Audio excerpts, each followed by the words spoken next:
Hello, everyone. Welcome to our taxes webinar. I'm Cheyenne. I'm the event manager at SimplePractice. And thank you so much for joining us today for our Ask an Accountant webinar, where we're joined here by Edie Gardner, and she's going to walk us through all your questions for filing taxes within a private practice. And before we get started, there are just a couple things that I want to mention. So first off, just as a reminder, SimplePractice does not provide insurance, billing, or legal advice. The views and opinions expressed by the presenter are not those of or endorsed by SimplePractice or its affiliates.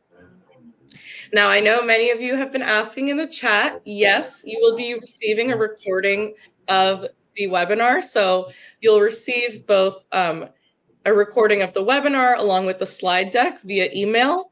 And then as always, all of our webinars are going to be available on our YouTube page. So youtube.com/SimplePractice. And I have that pinned in the comment. I'll also post the link down below. If you have any questions regarding your SimplePractice account, visit our support page at support.simplepractice.com. And just a couple logistics regarding the webinar. So we have our chat to the right of the screen. You can interact with fellow attendees.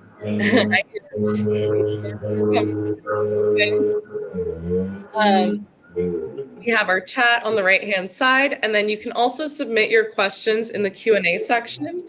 I'll be taking your live questions at the very end. We'll spend about 15 minutes answering live questions. So please be sure to submit your questions there, and we'll be taking them at the very end with Edie. And now I'll hand it over to Edie. Thank you so much for being here with us today. Thanks, Cheyenne. Of course, the gardener across the street decides to use the leaf blower right now. So you can really tell this is live. I'm so sorry. If I had like a minute, I would run across the street and say, please, could you do that later? But I don't. So hopefully it's not. Is it too loud, Cheyenne? No, I think it's quieted down now. Okay, sorry. Sorry, everybody. So many of you know me, but many of you might not know me. So I am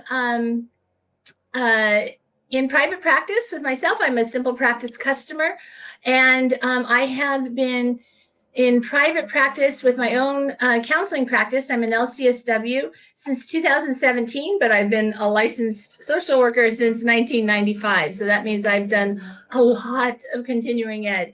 And this collaboration with SimplePractice started, I think, in 2022, where we started offering Ask an Accountant webinars. And this has really been my joy, is to be able to help therapists with the books of their business. Because prior to being an LCSW, I am and became a CPA. I became a CPA in 1988. So I'm old, people. I'm old. And I've done a lot of continuing ed. And what it's thrilling me right now in my practice is not only do I get to help therapists with my own coaching practice, now helping you with the books of your business, but I also am now training accountants to be able to work with therapists as accounting coaches. So it's really been very exciting.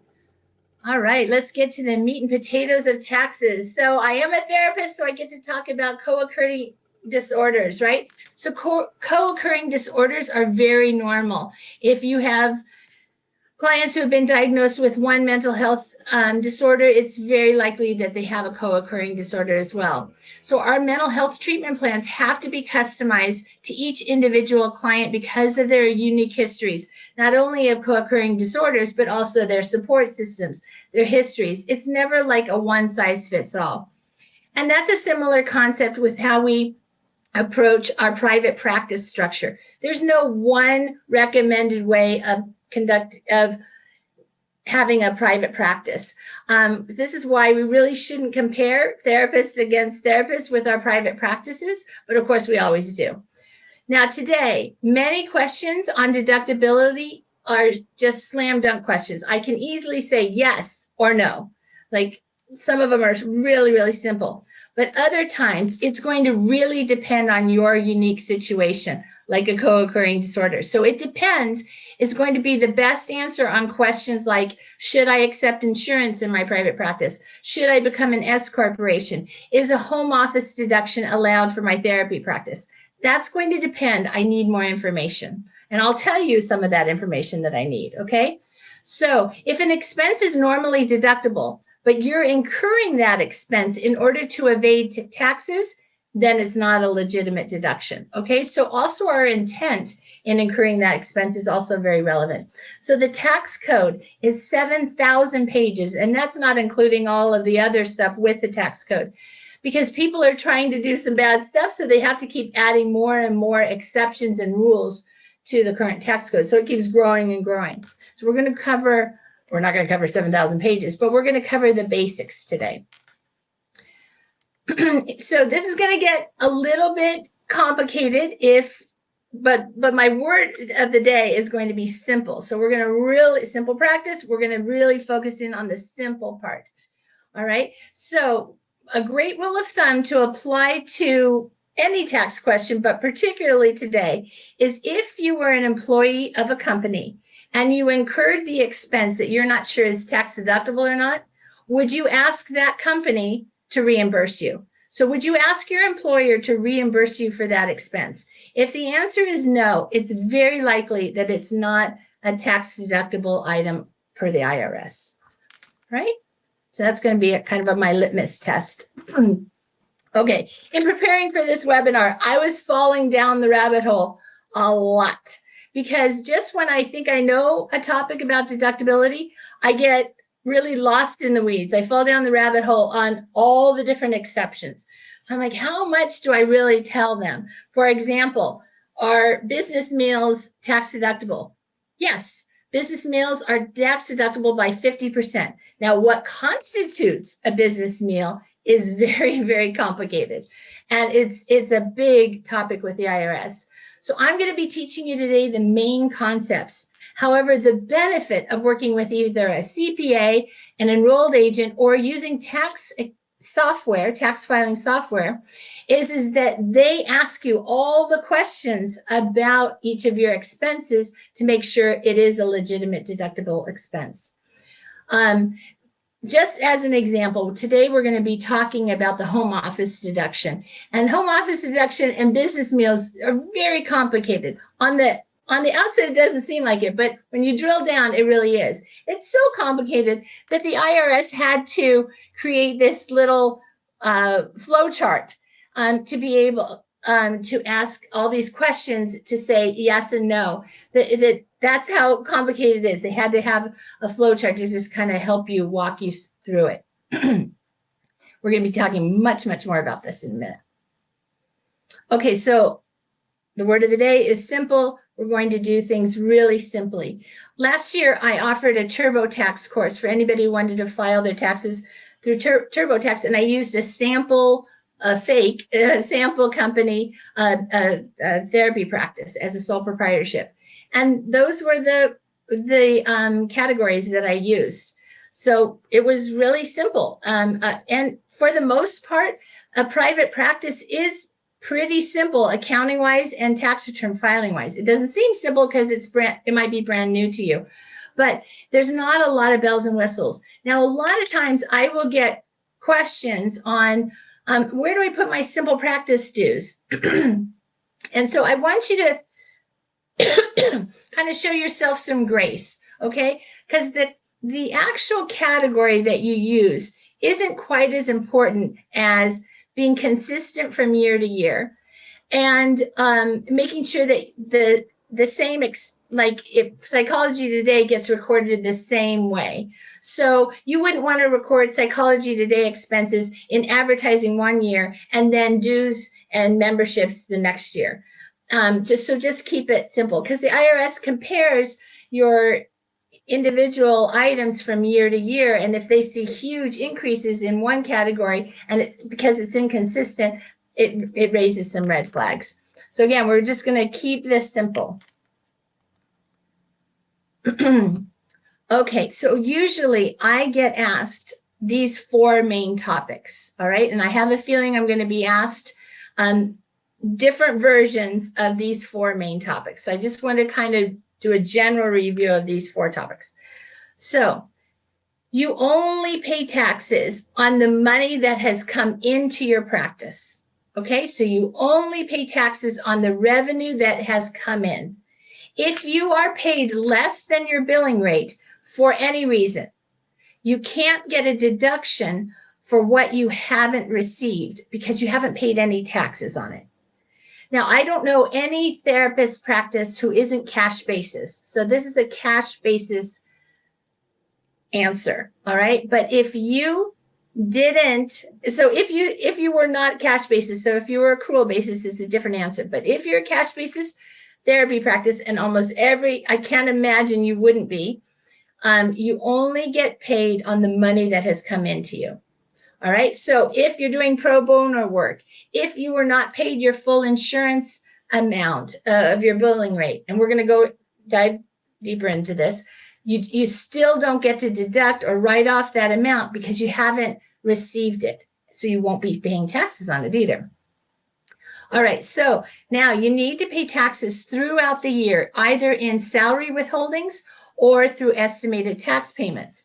Because in your private practice, you're receiving gross income, you're not having any withholdings, you now have to most likely pay estimated tax payments throughout the year because the tax system is a gradual tax system where we want to be, the IRS wants your money throughout the year, not just at April 15th. Client processing fees are a business expense and are deductible, but I'd really like you to think of this as an expense, as a simple way for you to get paid quickly. So this is an expense of operating your business, but it's also a way to get your money quicker. But the client processing fees are a deductible business expense. I have a lot of clients that say, therapists in their practice that say, I want to pass that client processing fee onto my client. But I would prefer you to think of it as a cost of doing business because you're getting paid quicker. Okay, there are expenses that are only partially deductible because you are getting personal benefits that are not deductible business expenses. So a few examples are like if you use your computer, if you have computer expenses that you have to take out the personal use of your computer, your phone bills, and memberships. Again, we'll go through a few more examples. All right, so there are actually more than 3 tax structures, but for therapy practices, these are the most common tax structures. So the first one I'll talk about is a sole proprietorship. That is the easiest business to establish. You just get your tax licenses in your state and you can put your shingle out. You file your taxes as a sole proprietor through your personal tax return, through your Schedule C of your regular 1040 tax return. Your personal assets, though, are at risk if there is a lawsuit. So you and your private practice are one and the same as a sole proprietor. So if you are sued above and beyond your malpractice insurance, then you do run the risk of also exposing your personal assets to the lawsuit. So they could sue above that lawsuit. But I do not know anybody who has lost their home because they had a sole proprietorship and were sued above and beyond their malpractice insurance. The next most common tax structure is an LLC, a limited liability company. Your personal assets are not at risk. So there's this corporate veil between you and your private practice. So you do have that protection. You can still file your taxes, though, through your personal return, through Schedule C. So it's still the Schedule C like you are doing with your sole proprietorship. It's just you're a single member LLC. There also could be additional fees as an LLC, and there are additional annual requirements. So anytime the IRS gives you a tax break, there are consequences with it as well, all right? But the main difference between an LLC and a sole proprietorship is that protection. However, like if you're in states like I am in California, there are certain industries that you're not allowed to be an LLC without being an S corporation, and California is one of those. So I can't become an LLC without becoming an S corporation. And also, if I become an S corporation, because therapy practices are one of those restricted ones, you can't just be an LLC. If if I did become an S corporation, I'm only a sole proprietor. Not only, I'm a sole proprietor. But if I were to become an S corporation, I now incur a minimum of $800 as a franchise tax board payment, a state tax payment that just off the top, I just owe $800. So for me, I don't think it's worth it. And I have oodles of malpractice insurance. So I don't feel that I'm at risk. S corporation is not a tax, it's not a legal structure, it is a tax structure. So this is something you apply to do. You apply to the IRS to be an S corporation. By the way, there is a due date on that application. So you have to you have to file a form with the IRS by March 15th if you want to be an S corporation for 2025. Okay, but in my opinion, and this is different from most CPAs, but in my opinion, far too many therapists are becoming S corporations without understanding why.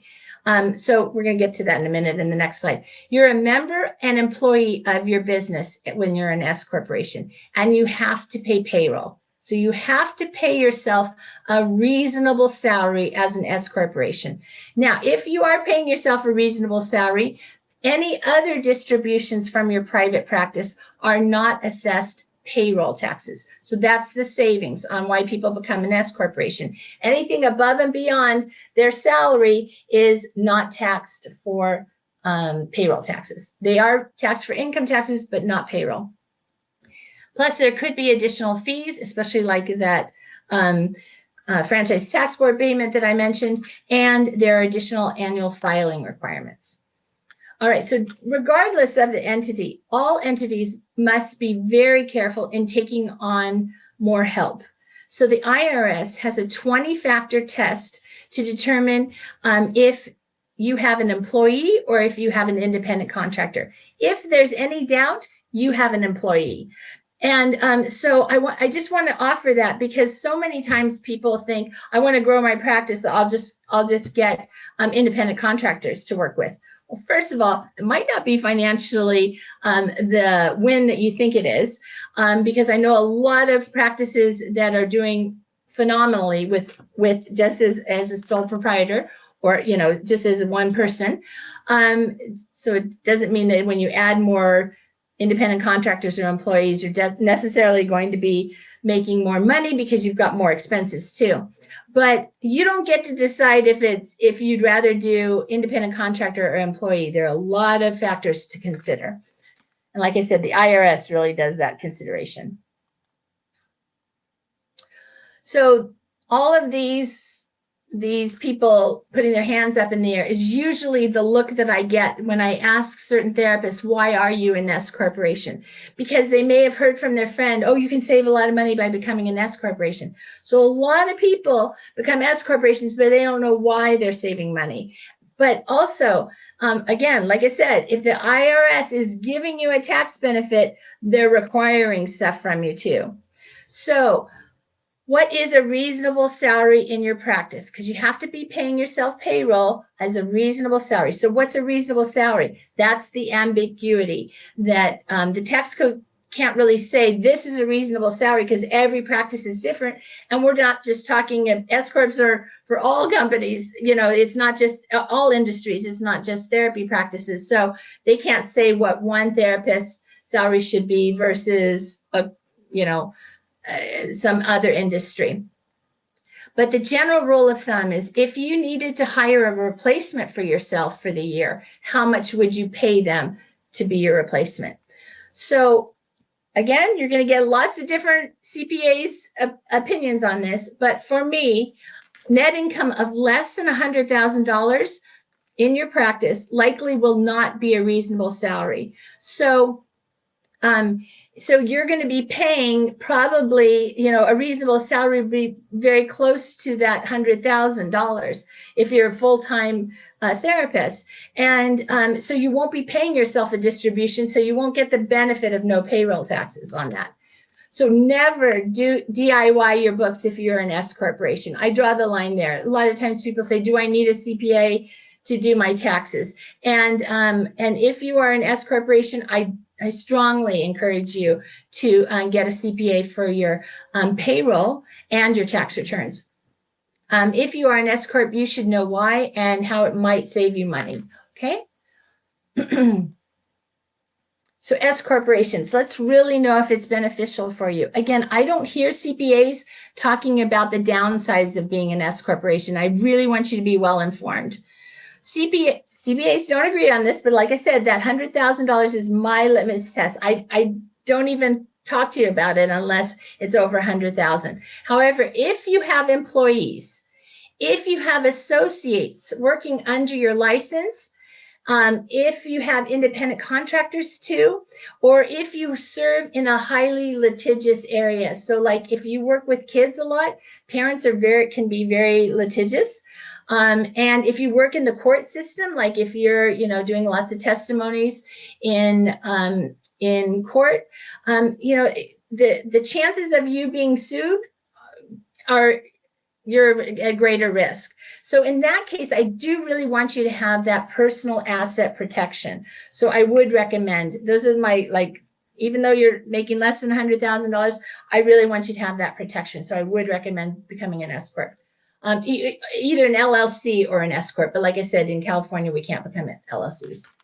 Is it in your best interest to be making a smaller salary? So remember, if your distributions from your private practice, part of it is your salary and part of it is a distribution so you can save those payroll taxes, is it in your best interest to be making a lower salary? Many times when you're trying to apply for a loan or what have you, they want to know what your salary is. And if you're making a lower salary, it might not be in your best interest. Plus, if you are considering, if you're getting closer to that retirement age, you want to be paying into the system so your retirement benefits can increase. So the amount of money that you get in Social Security will be higher. So a lower salary might not be in your best interest.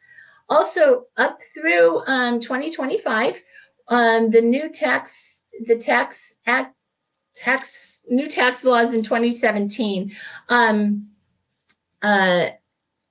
has QBI, which is qualified business income. So private practices can deduct up to 20% of their net income on federal income taxes. So if you have a lower income on your S corporation, that 20% is also lower.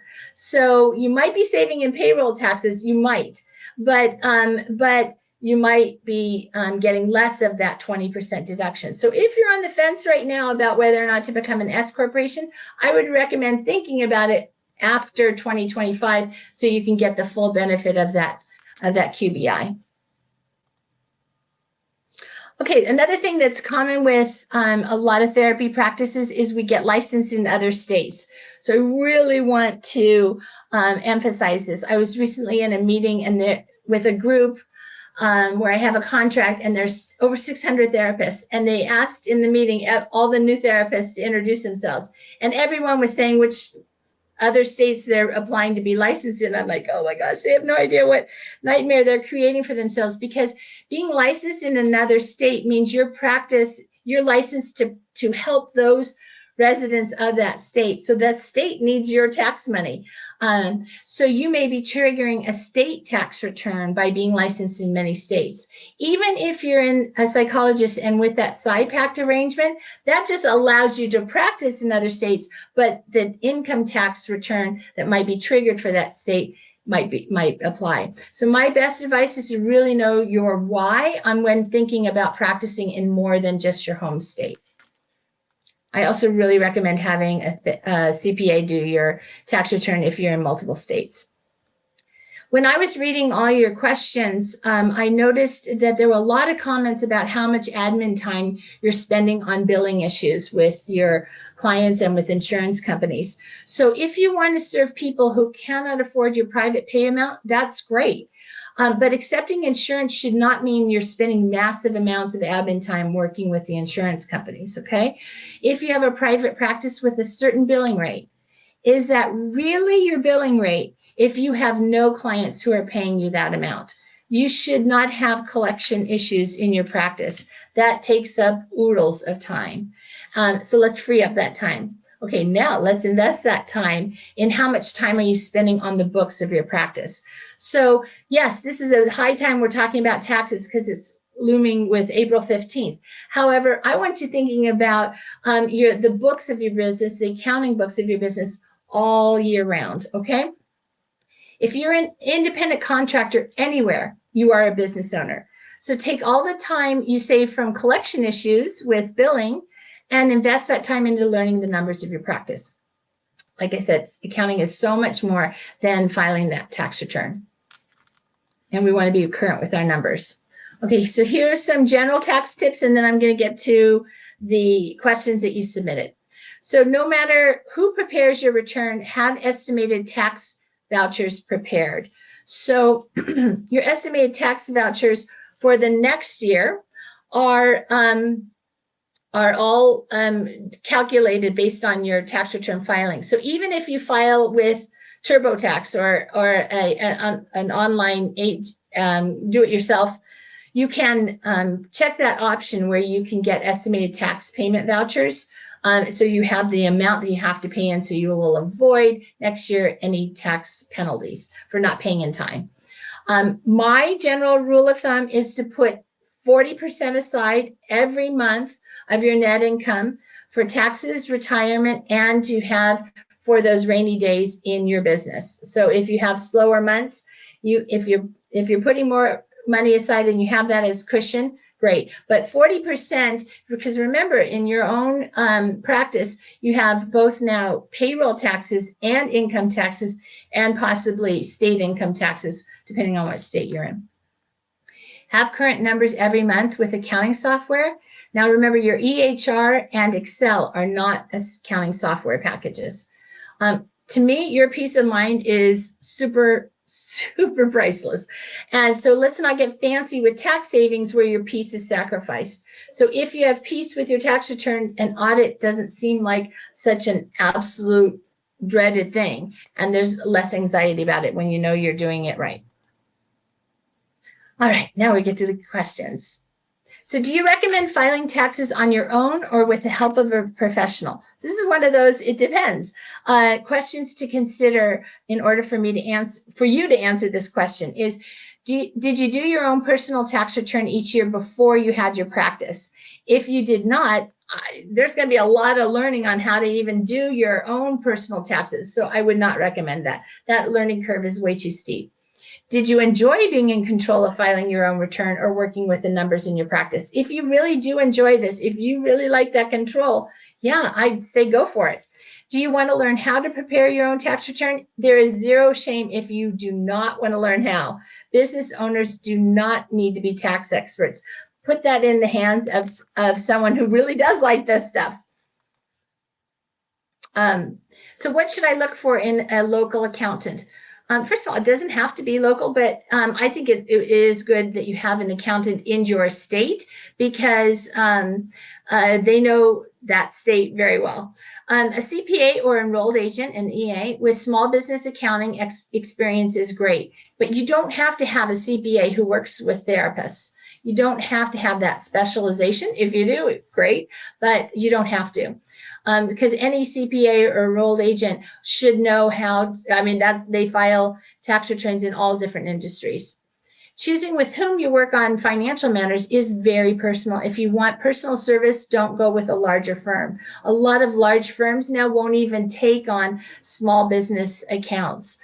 Or if they do, their fee is astronomical. And remember that many national online tax filing services offer support. So even though you might, like TurboTax, if you might go with TurboTax, they now offer two other levels of support.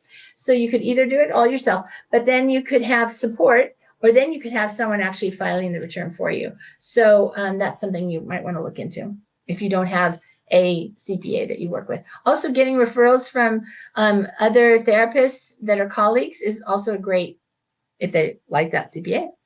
If you work from home, how can you claim things like use of internet, space, etc.? Okay, so now we're starting to talk about the home office deduction. So office expenses, you can deduct a percentage, a business percentage of your office expenses like your printer supplies, your internet, your cell phone. If you use any of these items personally, though, you can't deduct the personal portion. So you're going to have to do a business personal percentage. So, for example, most of the therapists I work with have, when I work with their books, I don't do tax return filing right now, but if your cell phone is on a family plan, there are 4 in your family, and you estimate your business use of your cell phone is 50%, you're only able to deduct 12.5% of your monthly cell phone bill. So if you have a separate line, though, for your business, so like I have an actual, I'm old, I have landlines. I have an actual dedicated landline for my business. So that I can deduct 100% of that because that's all my business use. And that's considered a direct expense. Now, there are 2 methods available that I'm going to go through in the next slide for the home office deduction. There are 2 different methods we can use if it applies to you. But I just want to talk about internet. So there is another option. This is, I listed when I copied and pasted either from the IRS or other sites, I listed the site right there. It's really small, but I did list it. There's another option for deducting internet expenses if you're self-employed and you don't have a home office. You can't take the home office deduction. You can take a percentage of your internet, home internet charge expense. So you estimate what percentage of your use of the internet is for your home versus what's personal versus your business. Okay. All right. So this right here is from the IRS website, that there are 2 basic requirements for your home to qualify as a deduction. So there generally must be exclusive use of a portion of the home for conducting business on a regular basis. For example, a taxpayer who uses an extra room to run their business can take a home office deduction only for that extra room, so long as it is used both regularly and exclusively in the business. So regularly and exclusively are very specific criteria. And regularly means that it's on an ongoing basis. It doesn't mean it has to be full time, but it means it can't just be like once a year, right? It has to be, and the exclusively has to apply with, you cannot be using that room or that area for anything other than your business, your practice. They're really trying to, because now that so many people work from home, they're really trying to isolate out, if you work from home as an employee somewhere and you use the same space, none of that can qualify as a home office deduction. All right. And I'm going to go through a little bit more with you on this. But I do want to say that, like right now, we are on my desk that pretty much 100% of my work is done right here. But I also do other stuff here. I do my personal bill paying, and all of the office space has a lot of stuff here, way too much stuff here, but not a lot of it relates to my business. So even though 100% of my work pretty much is done right here, I can't take the home office deduction because it's mixed with personal stuff too. So I don't even get the home office deduction, and I don't have rent in another facility, another place. All right. So also the home must generally be the taxpayer's principal place of business. You can only have one principal place of business. Now, that doesn't mean you can't rent space, especially like subleasing some space just for temporarily if you want to see I know a lot of therapists rent from other therapists, just like maybe once a week. Doesn't mean you can't do that and still get the home office deduction, but it has to follow these really specific rules. All right. So now let me tell you how to take the deduction. And there are 2 methods. The simplified method is to take the square footage of your business use or your office and multiply by $3. And you can only take a maximum of $1,500 on that deduction. So that means 500 square feet, right? 500 times 3 is 1,500. So that doesn't mean you take 1,500 if you don't have 500 square feet. If you have 300 square feet, you can only take $900. But that's an easier way than the regular method, which is sorry, I'm talking so fast because I want to get so much information to you. Sorry. Okay, so the regular method is to take your business office square footage, divide it by your total house square footage, and apply that percentage against mortgage interest, insurance, utilities, repairs, maintenance, depreciation, or rent if you have rent, if you're renting your place instead of owning. But there's no double dipping, okay? So if you took the business use of your home internet on if we figured out, okay, I use my home internet, let's just say 25% of the home internet is for my business, and you take that as an expense, you can't also include that as a utility expense as part of that regular method deduction. Okay, now, holy moly.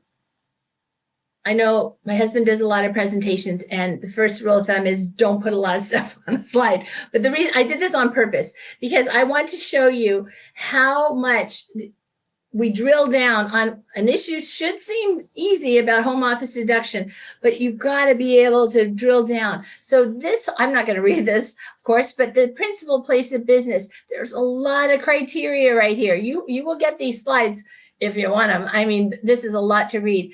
This is another reason why it's great to have somebody in the know to be able to do these calculations for you. But there's a lot of criteria whether or not it's a principal place of business. There's so much criteria that the IRS created this cheat sheet. So this flow chart is part of your income used in connection with a trade or business. No, then you don't get a deduction. Yes? Okay, now we have to ask more questions. Are you sure? Are you using the part of your home as an employee? So that's where I was trying to say, when you're working from home, if any portion of that of yes, then you don't get the deduction. So you just go through this litmus test, and that will tell you. But I just wanted to show you that, like, sometimes when I get questions, I have to go, it depends, okay? So, like, if you have a principal place of business, it also depends how much of, where are you doing your admin? So if you rent another space, really have to kind of ask a lot of questions on where you do, what is considered your principal place of business. Okay, so I got a question, many questions on, I'm looking for information regarding business mileage. Business mileage is also two different methods that we can compute. So business mileage, I really want to zero in on this. It is not from traveling to and from your home to your principal place of business. If your principal place of business, like you have an office outside of your home, business mileage is not going from your home to your principal place of business. Everything with your mileage starts from your principal place of business to whatever area you're going to. That's for business. Okay, so in my opinion, if it's easiest just to make the calculation, the one method I'm going to recommend is just to use your business mileage. Because if you're a therapy practice and you offer telehealth services at your home, you probably don't have much business mileage. So if you're going to do the second method, which is taking your actual car expenses and multiplying it by your business use percentage, like if you drove 10,000 miles during the year and only, not many miles were used for business, that business use percentage is going to be really low. So the actual method is just add up all of your business mileage, and there are apps for that. I don't think you need an app for it, though. I just think that you need to just calculate it whenever you do business mileage. Just write it in an Excel spreadsheet and just keep track of it all year round. And then you multiply that actual business mileage by the federal mileage rate. So for 2024, because you're doing your 2024 tax return, that's 67 cents per business mile. For 2025, it's 70 cents. Okay, so that's the easiest method. One time somebody asked me if they could lease their car through their private practice. And I'm like, no, because I knew what their practice was about, and it wasn't related, like they didn't have enough business use percentage of that auto in order to lease it through to be deductible on their business. May we expense clothes, hair, nails, self-care, massages, chiropractor, etc. for sitting 10 hours a day? Yeah, that's what my doctor wants to know, because I do sit all the time. So as an employee, would you ask your employer to reimburse you for these items? No, you would not ask your employer to reimburse you for these items. So no, personal care are not deductible expenses as business expenses. But it doesn't mean that these expenses are important. It's just not a business expense that you can deduct. Okay, is personal therapy deductible as a business expense? I am so not going to be popular for this, but my answer is no, because it's a medical expense. And I can really prove my thinking on that. But this is an area where some CPAs are going to say differently. But, you know, many CPAs take more conservative or more liberal approaches. I have not seen an actual tax ruling on this. I've looked for it. I've not seen a tax ruling, but I've read people's opinions on this. And I read a differing opinion than mine. And I really didn't agree with it because I found like it was a slippery slope, because their opinion was that if it makes you become a better therapist by being in therapy yourself, then anything that makes you a better therapist for your clients is deductible. No. Like, hopefully everything we do is making us better therapists, but that doesn't necessarily mean it's deductible as a business expense. Your clients cannot deduct it in their business, the therapy that they take with you. So they get to deduct it if they can, because of itemized deductions, as a medical expense. So this is a medical expense, but it really doesn't take away the idea that I still think therapy for therapists, of course, is really, really important. So accountants really do take different opinions on this, but if you are doing, if it's not personal therapy, but it really is consultation with a therapist about your clients, but it's truly got to be consultation, then that is a legitimate business expense. Okay, I don't try to deduct my personal therapy sessions. However, I've recently started doing therapy with an IFS therapist that helps me immensely in being a better IFS therapist. Is there any room to deduct all or part of the cost of IFS therapy?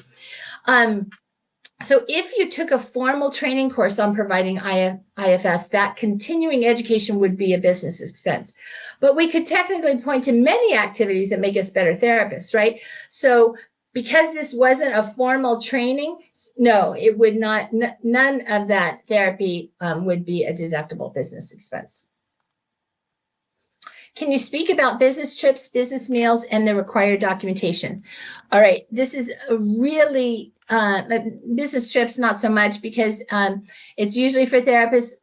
For therapists, business travel usually is for continuing education. So if you travel for a business continuing education conference or something, yes, that's deductible, but don't get fancy on it. Don't try to justify continuing ed by, you know, taking a family vacation and you do some business things, right? So, you know, we got to be honest about it. Business meal expenses, though, let's talk about that. So this is one of those categories that I can categorically say, yes, business meals are deductible by 50%.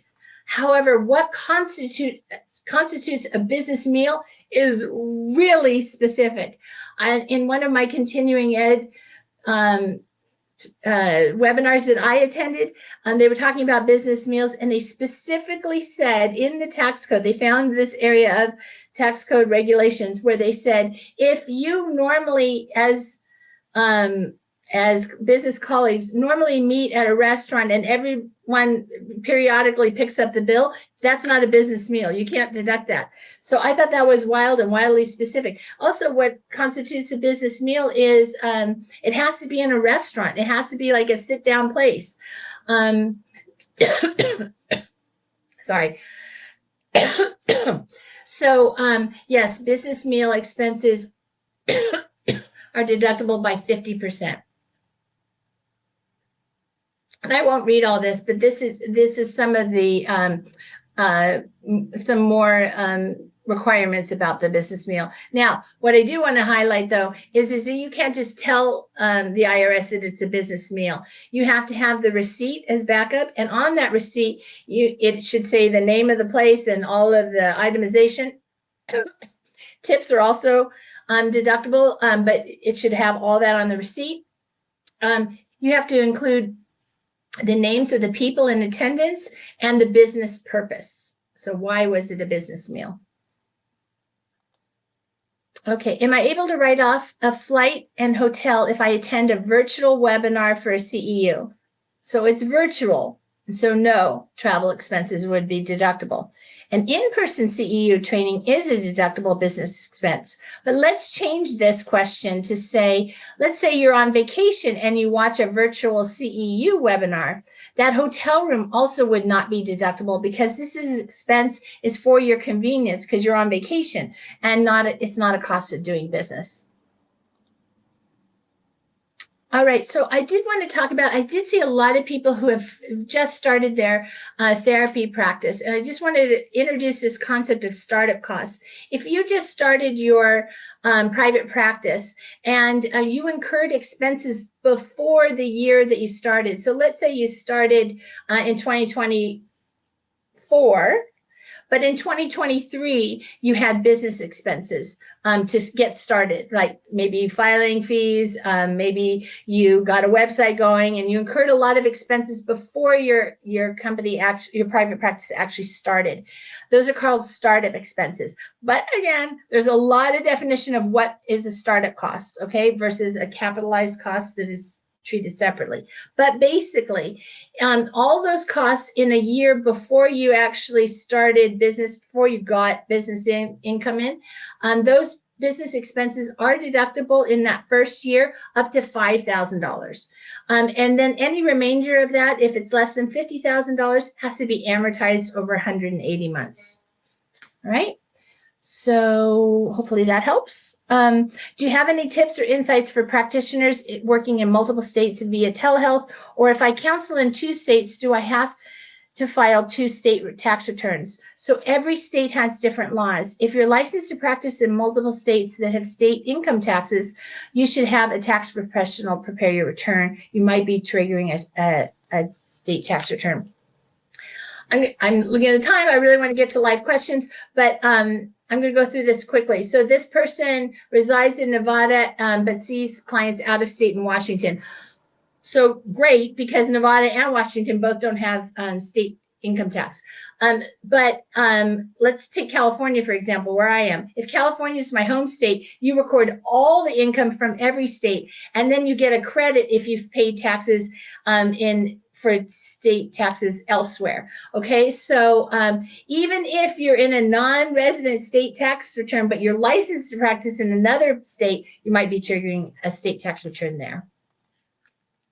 Does my business classification change what I can and can't write off? Mostly no, but it is complicated. So an S corporation can incur more expenses, but they're also deductible business expenses. So if you're an S corporation, you have payroll expenses. So those are additional expenses. Plus, as in California, employment law is really specific on you need to get workers' comp for your employees. You also need to get unemployment insurance. So those are more costs as an S corporation, but you also get to deduct those costs as a business expense. If you're technically an employee but practice rather than the owner, can you deduct? What can I deduct? You can't deduct anything because you're an employee and not an owner. You don't get business deductions if you're not the owner. What do I do with my 1099? So it's not just 1099 income that's taxable. Any income received is taxable, 1099 or not. List each 1099 on your tax return so the IRS is matching. Okay, SimplePractice, Cigna, Blue Cross, all those 1099 amounts are listed on your tax return because they have the 1099s as well, and so they want to match it. But you also have to report any other income you brought in, even though you don't have a 1099. Can you cover business? Can business gift, if you provide a gift card, are those tax deductible? Yes, but only $25 per person per year. And then, okay, I really do want to talk about this question. How do we note the write-off amount that is indicated in SimplePractice when insurance reimburses less than the billed rate? In SimplePractice's reports, they call the term write-off. That has a different meaning than a taxable deductible write-off. So SimplePractice is giving you how much the insurance company is not paying as compared to your billing rate. But you cannot write off this amount on your tax return. You only pay taxes, remember, on the income amounts that you have received. So I think I've covered S corporation stuff pretty well. As a sole proprietor, can I use a standard deduction for my income, or do I need to itemize? So remember, the standard deduction and itemization, those are personal tax return issues, okay? So the standard deduction has really raised because of the Tax Cut and Job Acts of 2017. So most people don't itemize anymore because that standard deduction is so high. That's different than a write-off, or sorry, deductible deductions on your business portion of your tax return. Now, SimplePractice is only giving you a 1099 for what they've run through Stripe. So all of your insurance companies, if you take insurance, is sending you also separate 1099s, but it's not like SimplePractice's 1099 includes all that. It's only what they have run through Stripe on their 1099. Just wanted, you guys will get the slides so you can read all this, but the documentation, digital copies of receipts are totally acceptable to the IRS. Just want to put a plug in for accounting software, because I know for QuickBooks, you can attach a digital receipt to the expense within your QuickBooks Online account. So it's all right there. Everything's right there. It doesn't matter where else it is on your computer. It's all right there in case you're audited and in case you want to refer back to it. Any write-offs that you might be overlooking might be a retirement plan on your business, any business expenses you paid from personal accounts, costs associated with your license, like continuing ed. So sometimes we pay for business expenses on our personal accounts, credit cards or something. Make sure you include that as a deductible business expense if it is business. Make sure you keep business and personal separate. And then those are some other quick tips, but do not spend money on items that aren't necessarily in your business in order to get a tax deduction. Okay, so any money that you spend in your business also is not available for you to have in your personal finances. And that's just some quick tips. We're going to get to live questions now. I just wanted to give you the information to reach out to me. I also am really thrilled to say that today I'm launching my business support monthly membership. So you can check that out. And I'm also offering on March 21st, but I will send you the recording if you register, if you can't make it that day. I'm doing a walkthrough on how to do the Schedule C portion of your tax return on TurboTax, but this is not available for S corporations. It's only available for those who are using a Schedule C. So single member LLCs and sole proprietorships, if you want to use TurboTax. All right, Cheyenne, sorry, ready for questions. No, that's great. There's so much to go over. And yeah, just the frequently asked questions, a lot has been going on in the chat as well. But now I'm just going to start with the most upvoted. We'll try to get to as many we can in the 7 minutes here. So first question comes from Sandra. Is paying quarterly taxes to the IRS necessary in all cases? What are the penalties for failure to doing so and reporting/paying annually instead? Okay, great. So for the most part, paying quarterly taxes on your private practice is necessary because like I said, the IRS wants taxes paid throughout the year, not just at the end when you're filing your tax return.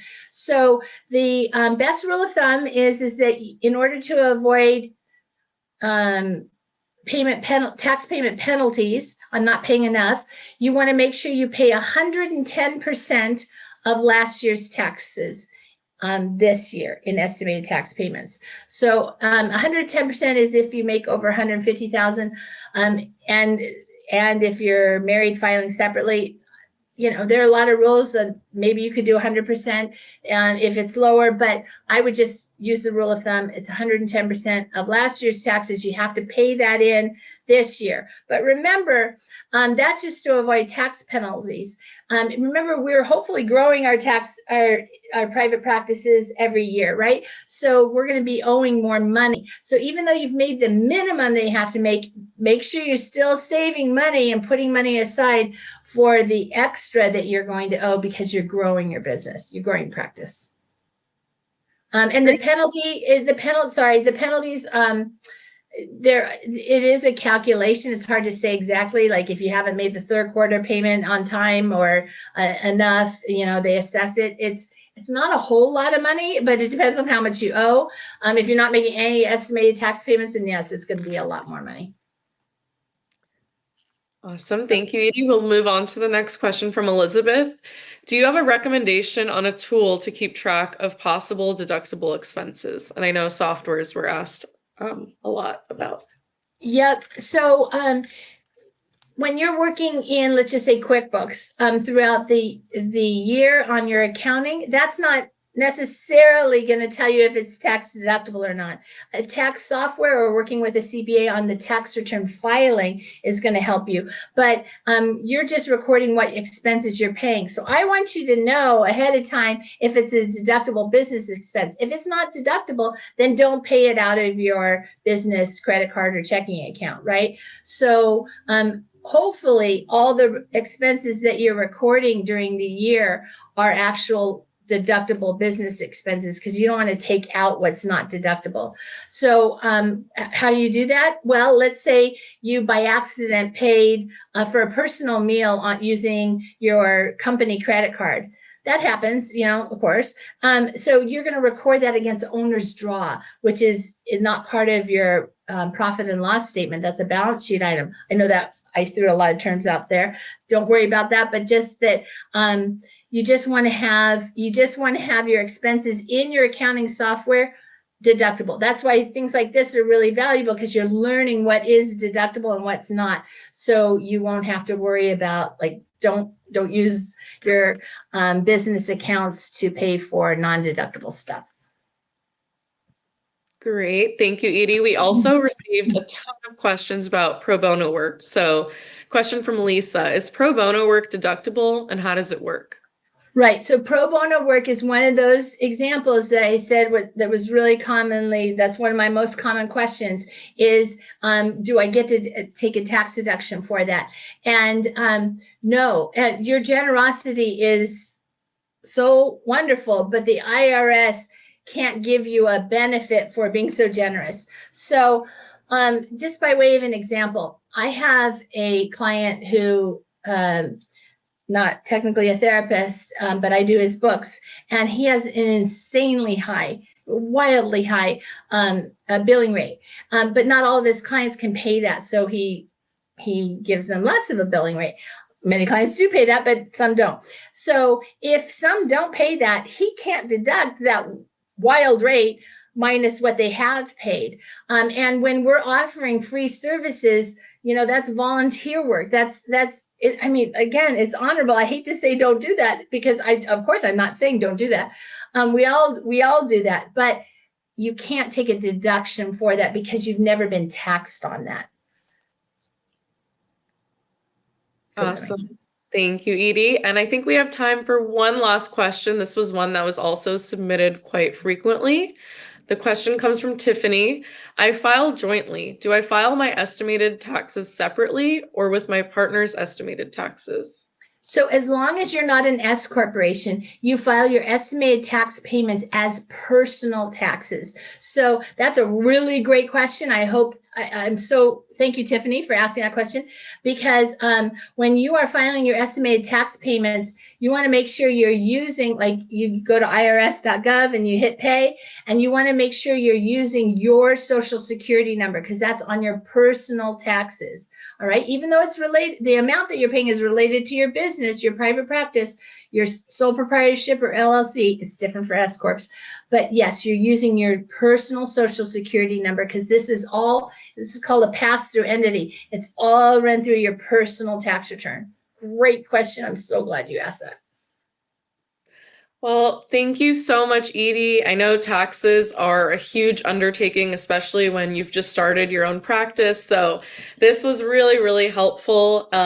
Just as a reminder to everyone, thank you